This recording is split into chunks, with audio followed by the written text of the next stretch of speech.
Sir நாளைக்கு அக்ரபத்திரம் போயாகணும். அவர் சொன்னாரு இல்ல நீ கட்டாயம் அமைச்சரவை வந்தாகணும். ஏன்னு கேட்டேன். அவர் சொன்னாரு நீ வா நான் காமிக்கிறேன். இன்னைக்கு நான் அமைச்சரவைக்கு போனேன்.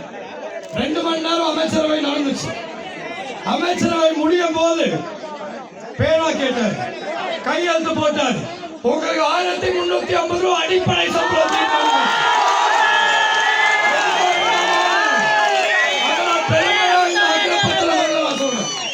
ஏன்னா நிறைய பேர் வந்து பேசிட்டு இருந்தாங்க.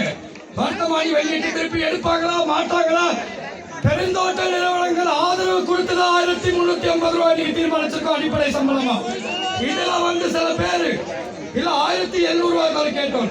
ஆமா நான் இன்னைக்கு கூட அதான் சொல்றேன். 1700 ரூபாய் கேட்டோம். 450 ரூபாய் அடிப்படை சம்பளத்தை உயர்த்தி கொடுத்திருக்கோம். 450 ரூபாய் அடிப்படை சம்பளத்தை உயர்த்தி கொடுக்க தெரிஞ்ச எங்களுக்கு 350 ரூபாய்